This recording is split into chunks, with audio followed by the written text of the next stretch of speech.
even on a rainy Saturday morning. Look around.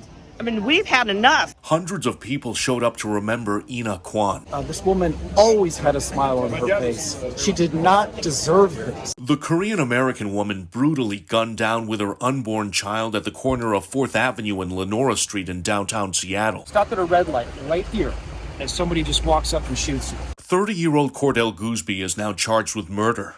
Authorities say it appears to be a random shooting as Kwon and her husband sat in their car. There's a lot of angst and a lot of fear and a lot of concern. Charles Vo says he's tired of seeing another headline with an Asian-American victim. And it's not just about Asian hate.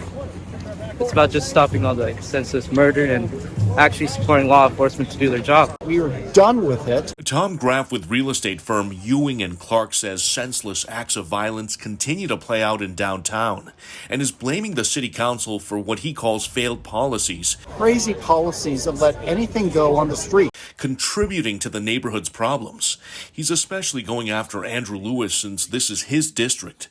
Lewis was a no-show at the rally. That man has no backbone. Why would he have shown the courage to show up at this event? Well, today's about Eina and her family. Protest organizer Susanna Keilman says the anger and outrage must now turn into action. I certainly hope that today is just the beginning. A crowd packed with business leaders, state officials, and neighbors marched through Belltown and ended in front of Aburia Bento House, the restaurant owned by the Kwons. This really hits close to home, and we all feel for the family, and we're all grieving. That's where Keilman called out lawmakers. When you legalize soft crime, it leads to murder. Innocent lives are being taken.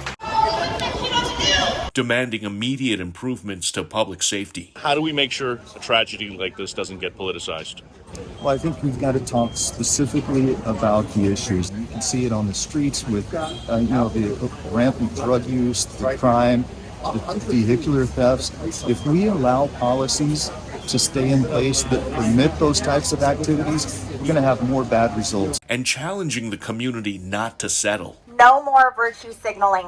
We're going to try to make sure that we get this community safe, and that's what we're focused on. Seattle Police Chief Adrian Diaz and Police Union President Mike Solan also came to support this community. And this is an example of the reasonable community that's woken up. And it's time for change, and I think we're starting to see the change. We're starting to see it. It feels real. But right now, the focus is on the Kwons as the family prepares for a funeral. Please do not let today be the end of how we memorialize Eina and her family.